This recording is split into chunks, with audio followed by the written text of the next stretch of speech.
Hello, আসসালামু আলাইকুম। সবাই কেমন আছে? আশা করি ভালো আছেন। আপনারা জানেন বর্তমান সৌদি আরবের পরিস্থিতি কীরকম। সৌদি আরবের পরিস্থিতি আগের মতন নয়। সৌদি আরবে আগের মতন কাজ পাওয়া তো সহজ না। আগে যেরকম কাজ পাওয়া খুব সহজ হইতো, মানুষ মানে কাজের চাহিদাই ছিল বেশি, কাজ জানুক আর না থাকুক এরকম একটা চাহিদা ছিল কাজের। এখন আর আগের মতন নাই। আপনারা যারা সৌদিতে নতুন আসতে যাচ্ছেন, অবশ্যই আপনারা কোনো কাজ শিখে দক্ষতা নিয়ে তারপর আসবেন। কেন? আপনার বর্তমান মানে আমাদের শুধু বাংলাদেশ আর পাকিস্তানের লোকেরই সবচেয়ে বেশি সমস্যা, কফিলের সমস্যা। কফিলে আকামা বানাইতেছে না, কফিলে আঁকা টাকা নিয়ে আকামা দিতেছে না, খরচ হইতেছে। ফাইনালি দিতে আপনি এত টাকা ভাঙ্গে আইছেন, 5 লাখ টাকা একজন মানুষ খরচ করে তো আসে, সে আইসে 1 বছর থাকার পর তার আবার দেশে দেয়, সে 1 বছর 5 লাখ টাকা কীভাবে ইনকাম করবে? আর বর্তমান যারা কাজ না শিখে আসছে, তো সবচেয়ে বড় সমস্যা কাজ না পাওয়া। আরেক সমস্যা হচ্ছে বেতন না পাওয়া। আপনি বেতন কোন কারণে পায় না? আপনার অনেকে আছে কাজ করে একজনের সাথে, যেরকম একজন একটা কন্ট্রাক্টর একটা সাপ্লায়ার একটা অফার দিছে সবাইকে, বলে এত টাকা বেতনে, এত টাকা বেসিক বেতন, হতো এত ঘন্টা এত টাকা করে আমি আপনাদেরকে পে করবো, এত টাকা করে স্যালারি দিব। তাই সবাই এই কথার মাধ্যমে চলে যান, কাজও করেন, আপনারা মেহনতও কাজ করেন, কিন্তু আপনাদের সাথে কোনো অনলাইন কোনো চুক্তি নেই, অনলাইন কোনো কিছু নেই কারোর সাথে, শুধু মুখের উপরে বিশ্বাস।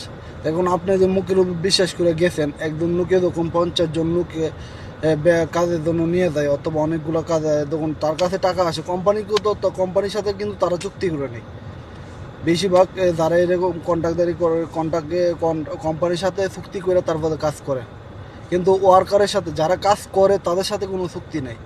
তারা শুধু তার মাধ্যমে চারে চিনে, অথবা তার এখানের ঠিকানা এরকমভাবে চিনে, এরকমভাবে সব কিছু, কিন্তু তার যে মনে করেন কি কোনো কন্ট্রাক্ট এরকম কোনো কিছু নাই। তো অবশ্যই আপনারা যদি কাজ শিখে আসতে পারেন, ভালো ভালো কোম্পানিতে আপনি কাফালো হইতে পারেন ফির বিষয় ইচ্ছা, বা কাজ জানা থাকলে যে কোনো কোম্পানিতে আপনি আকামা এক্সপায়ার হইল, আপনার দেখেছে আপনি কাজ জানেন, তারা আপনি কাজ দিকে আপনি আকামা এক্সপায়ার সমস্যা নেই, তারা কী করে কাজের লোকের জন্য টাকা, কাফেলার টাকা এক্সপায়ার টাকা তারা ব্যবহার করে, সমস্যা নেই। কিন্তু কাজ আপনি যদি না শিখে আসেন, একজন মানুষ আপনার আকামা থাকবে না, যদি আকামা থাকেও তখনও আপনার কোনো দাম থাকবে না।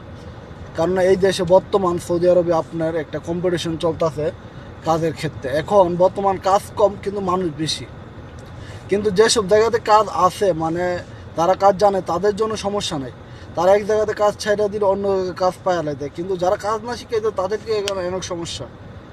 তাই অবশ্যই যারা সৌদি আরবে আসবেন, আপনি কাজ শিখে তারপর আসবেন, সবচেয়ে ভালো হয়।